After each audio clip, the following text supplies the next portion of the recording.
You're listening to PetLifeRadio.com.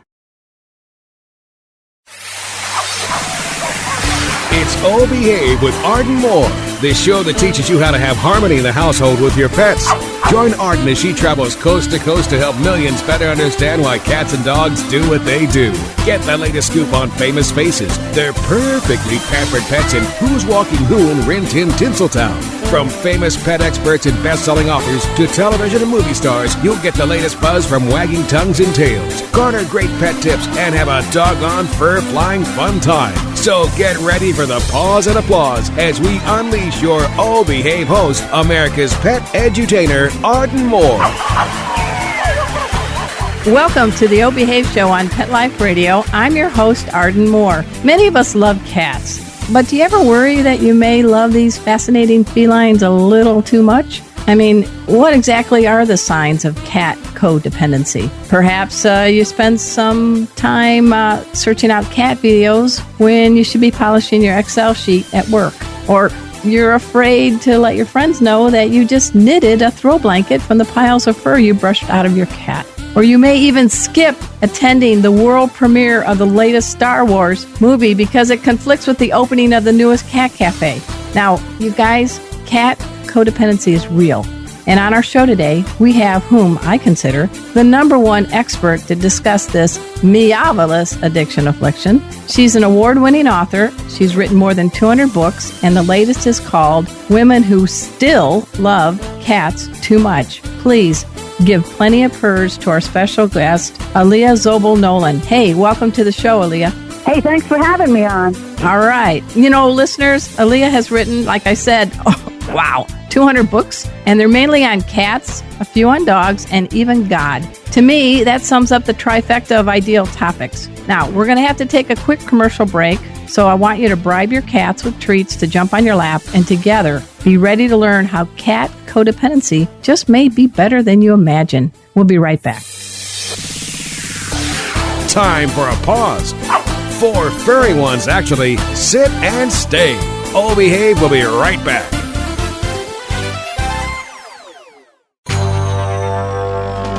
It's DesignerPetSweaters.com. Hand-knitted designer sweaters for your precious pup or cool cat. Beautiful couture patterns for your pets, including custom-knitted formal wear, casual wear, yachting, and even sports-themed. Many designer pet sweaters include feathered tammy hats, top hats, and a lot of sparkle. Each sweater includes leg loops, front paw sleeves, and leash opening. Visit DesignerPetSweaters.com to order your 4-legged fashions today. Your pets will stay warm for the winter and be runway ready. Large or small, we fit them all. DesignerPetSweaters.com.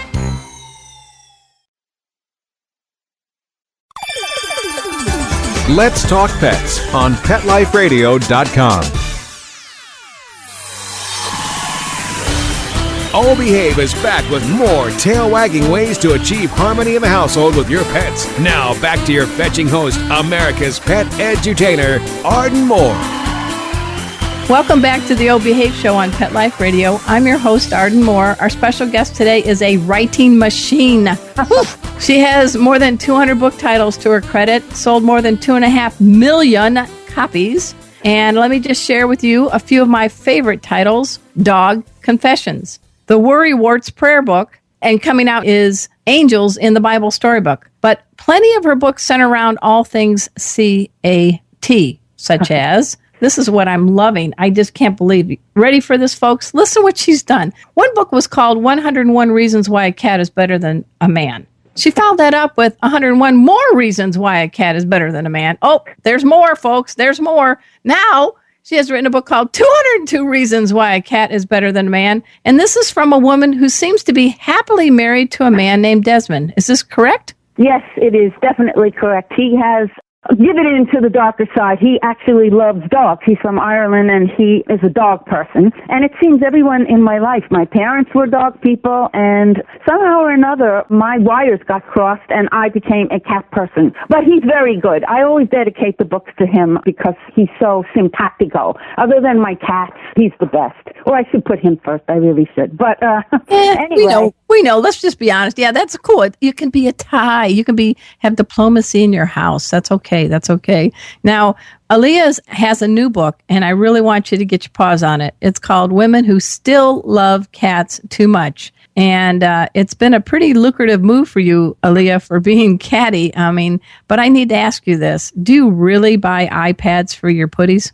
I let them, I don't really buy them, we share them, let's put it that way. Okay. I buy them, and then there's certain kinds of games that they can play on the iPad, so I share them. Some of these things are a little bit hyperbole for the book, but most of them aren't. For instance, I have a new cat called Nolan, a rescue. His name was Nolan, so we had to rescue him because we couldn't leave him in the shelter. So anyway, poor Nolan is under a year old, and he's never had the love of a mother. So what I do, just to keep him in contact with his roots, is I run my mouth up and down his fur like as if I was grooming him, and so this way he doesn't miss out on anything. And some people think that's bizarre, but you do what you have to do, and I don't want him to miss out on anything just because he got rescued by me. Now, I'm just wondering, what's your tongue like at the end of that? I started out doing it with my tongue, but now I just pretend, and he doesn't really know the difference. But you just put your head in his fur and go up and down, and he doesn't know the difference. But what I've learned, though, is that now he licks me back. Nice. In the morning, he comes up, and, my other cat, God rest her soul, Angela Darling, I just lost her last year, but she used to constantly, how cats headbutt, and they, but this cat doesn't know from headbutts. I guess he was taken too away from his mother, who, too soon. So, but what he does in exchange is he licks you, and that tongue is goes right through you. It's like and whatever. But it's his way of showing affection, so you have to let him do it. You have to let the cats be cats. That is so, so true. But I love that he was a destined cat. When he came from the shelter naming Nolan. Really, I was very despondent because I lost 2 cats in the space of 6 months.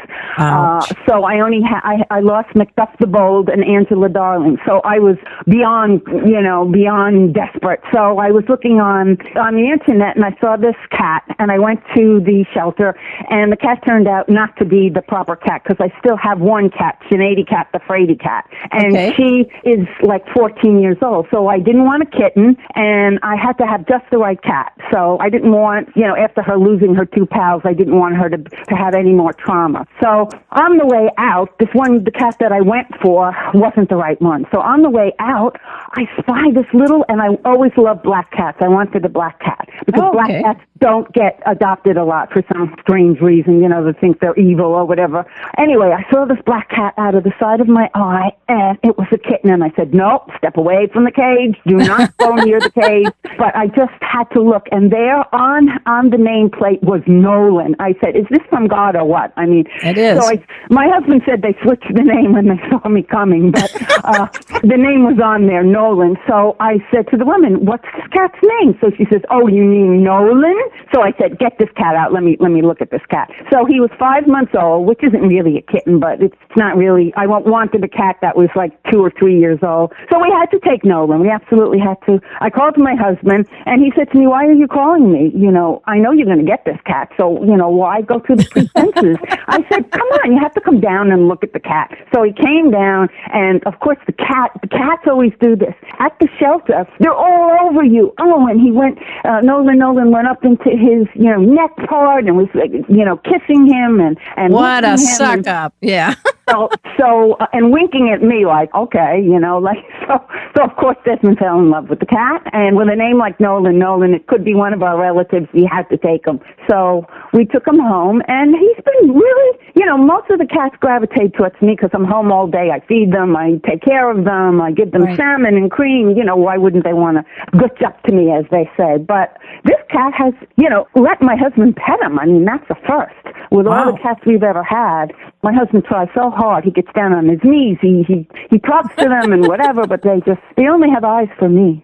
Well, I am so glad that Nolan is now with you because that couldn't be a better match. And with your book, you originally wrote the book, Women Who Love Cats Too Much, but it sounds like cat codependency is kind of on the rise. It motivated you to write a new book on this topic. Well, what happened was a long time ago, I guess it was about 15 years ago, I wrote Women Who Love Cats Too Much. It was a sequel to 101 Reasons Why Cats Are Better Than Men. I had to write something a little bit less controversial, shall we say. Yeah. So I always tell them it's not male bashing, it's cat enhancing for 101 Reasons Why a Cat is Better Than a Man. I'll tell you just a really quick aside to this. I was doing a radio show, and a guy came on from Texas, and I thought, this guy's going to bash me, he's going to kill me, because, people were like, oh, yeah, you're bashing men. And turned out he said, you know what? He said, this accent, he was from someplace in Texas. He said, I love my cat. And he was going on, he said, when I kill a rattlesnake, I give him part of it, and he just plays with it, and we have a good old time with the rattlesnake. And I was like, oh, thank God this guy didn't, rip me to shreds. But I think he proves, even deep in the heart of Texas, that real men love cats. Love cats. Well, I've been a cat lady, and I've always been proud of it. So, writing this book, I wrote it the first time, and then I thought it needed some updating, and I think this is the time for it. All of a sudden, I've always loved cats, and I've always considered, like I said, myself a cat lady. But now, all of a sudden, cats are the hottest thing. They're on social media, and you see cats with hunks, you see cats, library cats, and all kinds of cats. But we cat ladies knew a long time ago that cats were the most fantastic creatures. Now all of a sudden the rest of the populace is copping on. Well, they're being copycats, pardon the pun. They're being copycats. So what's so wrong with that, though? But what is it about cats? Because you are a longtime cat lady, what is it about them that makes you feel healthier, happier? What is it about a cat? Well, I think cats, you always get this cats versus dogs, right. And I even wrote a book about it, Dog Confession. I wrote a book called I'd Rather Be a Cat, the official Better Than Dogs cat book. And in it, I correspond the two. And dogs are always seeking attention. They're insecure. They're in your face, feed me, walk me, play with me, throw the ball, Whereas cats are if they want to be in your face, they will be. But it's up to them. They have a mind. They have self-esteem. They're low maintenance. They're self-cleaning. Most cats really don't crave, like people say, oh yeah, they crave attention. They sit on my book. They could go in on my computer or whatever. But that's because they want to join you. They want to be a part of what you're doing. So I think that the cat is just the most, if you look at a cat and you see them grooming themselves in the sun, I mean, this sounds like really, schmaltzy, but you can really, getting to God, you can really look and see how wonderful the Creator is, because to think up of an animal like this, who is so beautiful and so, they are independent or whatever, but they're just, they take care of themselves, but they also need you, and they want your love. I think that's pretty well said. And, there's the thing about the cat, the tabbies that have the letter M on them. And I've heard different reasons how that M originated. Do you have any insights into that? I've never heard of this. Tell me. Well, all right. This is what I heard, because I thought, well, she loves God and she loves cats. So apparently there was a kitty at the manger that saw that the baby Jesus was a little cold and helped cuddle. And Mary touched the kitty on the head and left an M. Really? Now, yes. Isn't that funny? I've never heard of that. I know. I don't know if it's true or not. We're going to have to ask the listeners, but that I'm going for that one. I used to be an ex-reporter where if your mother tells you she loves you, we checked it out. But I'm going for this one, a full throttle. I look at the little M on my orange tabby Casey, and I'm like, yep. So you got to check that out. That's a lovely thing. I'll have to look that up myself. In fact, that sounds like a book. Well, there you go. We got book number 201 from Allia Zobel Nolan. I mean, now with this book, we do want to give credit to your illustrator. She is the remarkable Nicole Hollander. And folks, you know who she is. She's the one who pens that Sylvia cartoon that's in all the newspapers everywhere. I mean, you guys have had a few books together. Yes, it's a really great combination. Although I've only met her once. I went to Chicago. She lives in Chicago once.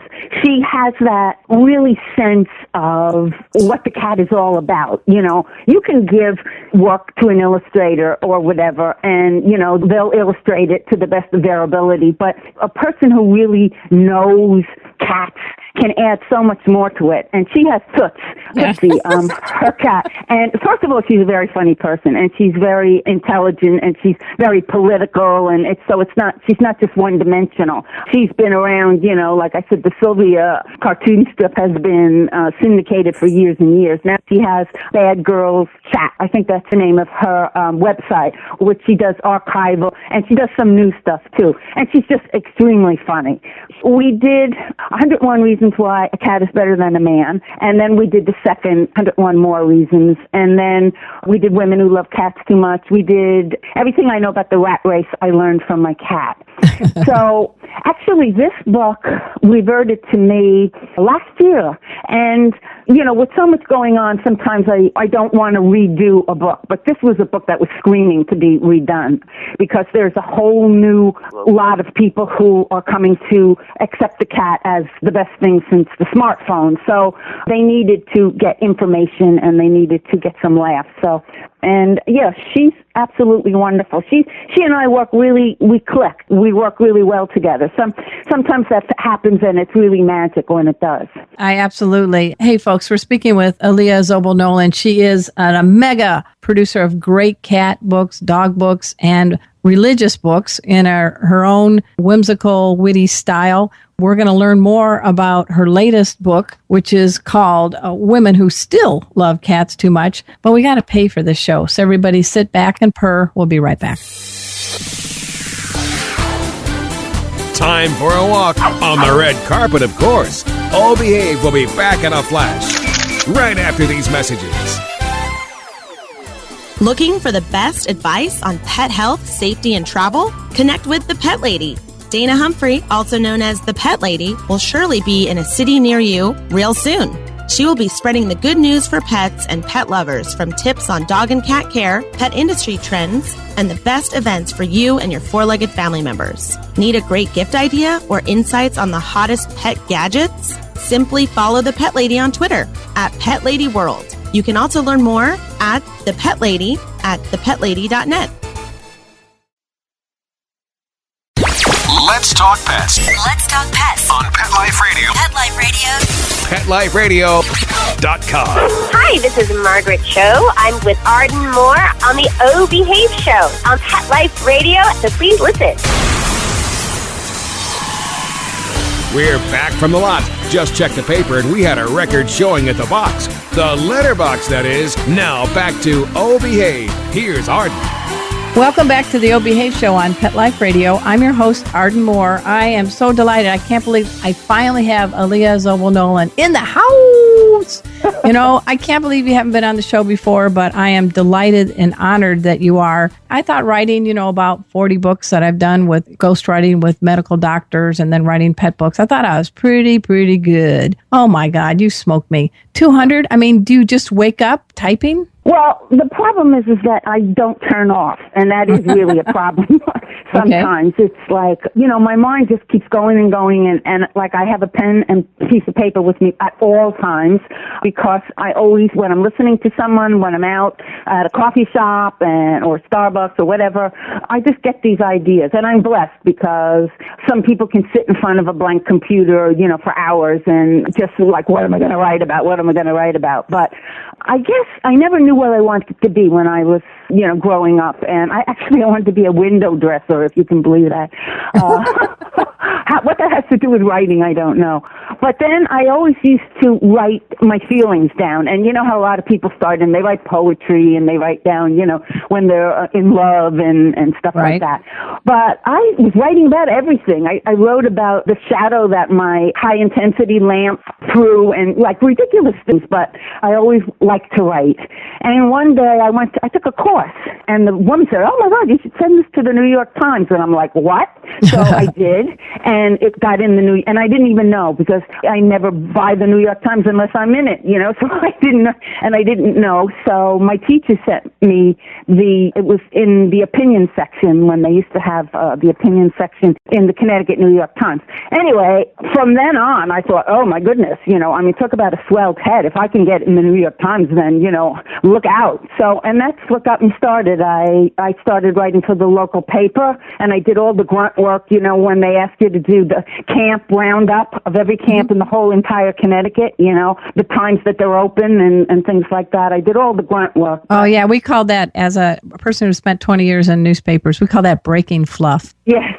Well, that's what I did for a very long time. And, when you're like a stringer, they called you a stringer. When you're a stringer, you get the horrible stuff to do. But anyway, they also let me do humor piece now and again. So I was in my area, So I started doing that. And then I got a job with Walden Books as their staff writer. And I did like 4 or 5 newsletters when they used to do newsletters. And I got my first book.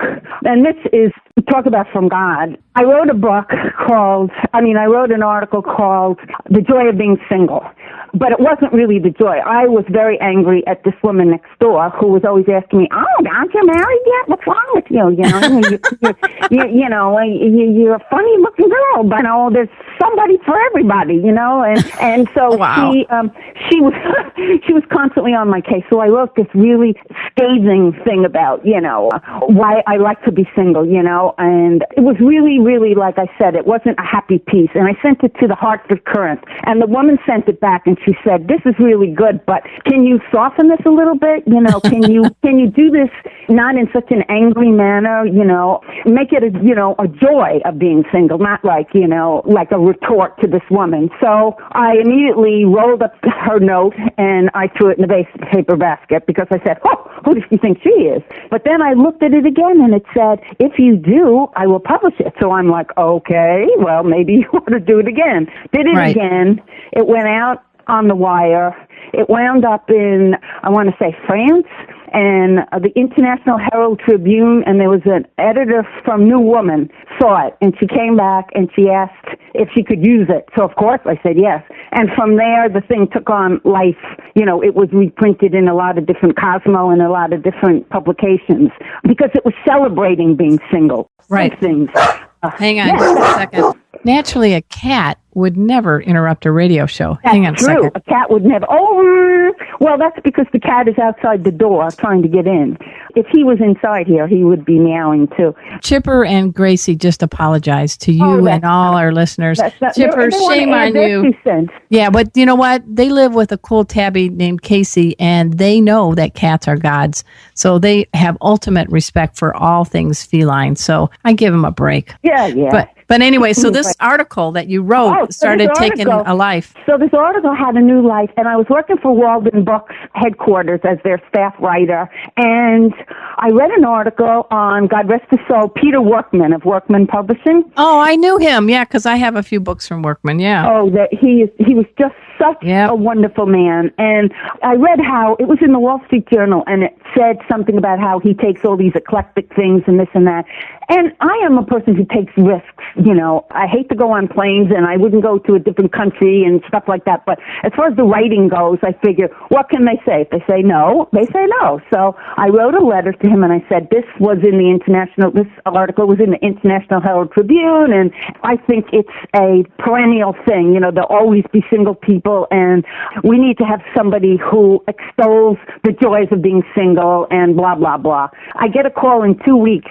It's Peter Workman. He says, we want to do your book. Well, I screamed so loud you could hear me in Africa. I was like screaming and yelling. And to top it all off, he brings me into New York, and they decide they want to get Roz Chask to illustrate it. And I'm like, I did not know who, you know who Roz Chask is? Yes.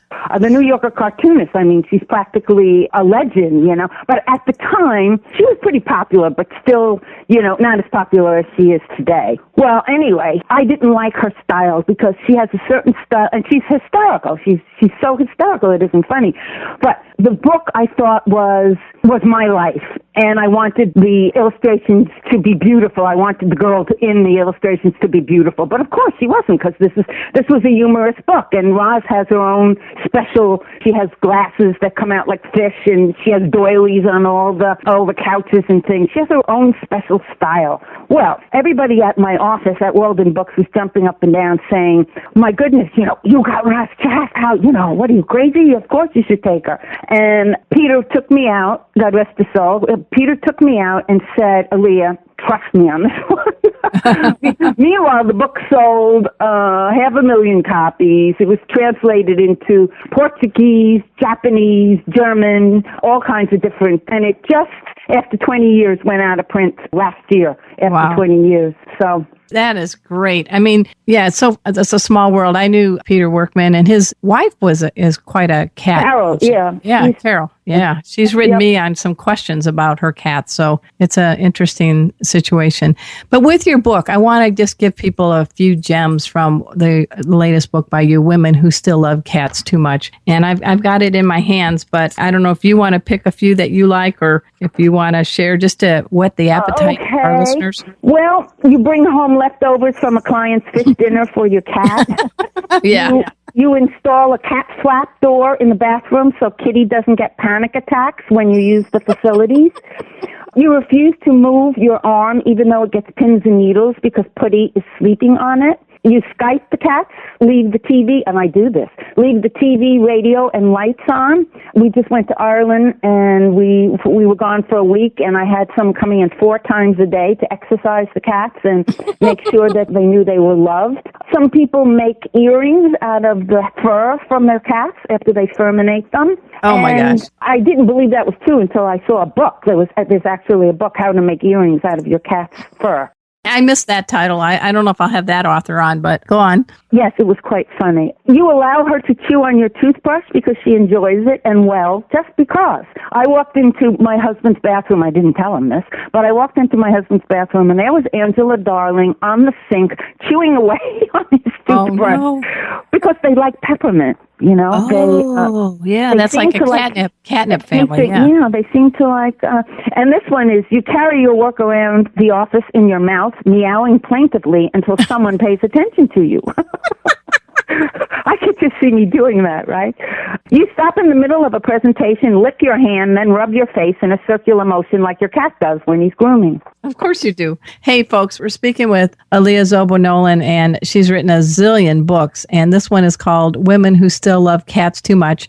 And just shifting gears briefly, because I do want to give a shout out, because this lady is multidimensional and talented. Your next book is coming out. It's called Angels in the Bible Storybook. And so you've got cats and God. I don't know. That's a pretty good combo. That's a dynamic duel. Well, I say from the feline to the divine. It's funny. I started out by writing about being single, and then I went directly to cats because they always say, write what you know best, or write what you are attracted to, or what you know. So I wrote about cats, and I like humor, so. But then I got a job at Reader's Digest, children's publishing, a while ago, like about 11 years ago. And they wanted me to write children's Bible books. And although I was brought up as a Catholic, and I was a churchgoer, I wasn't that up on all of my Bible stories. Definitely not. I knew the writing part and the rhyming part wouldn't be a problem, but I really had to immerse myself in the Bible. And the more I did, the more I wanted to write about God, because after all, that's where all the blessings come from. And so I really felt like I had an affinity for this. Somehow or another, I felt I was led to do this. So I started writing Bible books for children at Reader's Digest. And then when I quit Reader's Digest to go out on my own, I continued writing Bible books because I knew all the religious publishers, and I just really felt it's sort of like a payback. Right. I've been so blessed, and I ought to write some books about the person who's given me all these blessings. So that's what I did. Do these have any hint of your humor, or are they a different... I wrote a book, 3 books actually, in a series. They were Noah's Notebook, Moses' Memoirs, and Daniel's Diary. And they were accounts of the patriarchs trials and tribulations in the first person. Noah was talking all about, his travels and the storm and being on the boat with his wife and sons and all the animals in the world. And so that I injected a lot of humor in. And those three are very humorous. And I do tend to when I first wrote Angels in the Bible, I did it with a lot of humor. But after I was finished 240 pages, I got the word that they didn't want it humorously. So I calmed it down. I made it more, because when you do some books for religious publishers, you can interject a little bit of humor, but in other books they wanted a straight Bible telling, and that's what they wanted in this, although it's for children, so you have to put I always interject some little bit of humor. And every illustrator that works with me knows there must be a cat in the illustrations. So they learn that, people are like, there's hardly any dogs in this book. There are very many cats, though. That's all right. Yeah, I think we need to let people know the two main titles they need to get their paws on that are out are The Women Who Still Love Cats Too Much, and the one coming out, Angels in the Bible Storybook. And they're all of these books are written by Allia Zobel Nolan. And you want to know more about her? It's easy. Just go to AlliaWrites.com. That's ALLIAWRITES.com. And before we bid you adieu, is there any parting message you can tell our listeners about the fate of the world when it comes to cat codependency? Well, I think that you can never love your cat too much. I mean, you can't love your partner or your husband too much. You can't love your child too much, and you really can't love your cat too much. So I would say sit back and enjoy the company of your cats and love them as much as you want. I think that was well stated. Casey's purring now like a diesel engine. He wants to live with you now. He wants to be known as Nolan. Nolan, yes. Right. Well, I enjoyed this very much. Thank you so much for having me on. Hey, folks, we've had Allia Zobel Nolan in the house. She is an amazing author. She really hits you with some good messages of life in a very humorous, witty way. And I also want to give thanks at this time to our producer, the Wizard of Paws, the one and only Mark Winter. And until next time, this is your flea-free host, Arden Moore, delivering just 2 words to all you 2, 3, and 4-leggers out there. Oh, behave. Coast to coast and around the world, it's Oh Behave with Arden Moore. Find out why cats and dogs do the things they do and get the latest buzz from wagging tongues and tails in Rin Tin Tinseltown. From famous pet experts and best-selling authors to television and movie stars, you'll get great tail-wagging pet tips and have a fur-flying fun time. All Behave with America's pet edutainer, Arden Moore. Every week on demand, only on PetLifeRadio.com.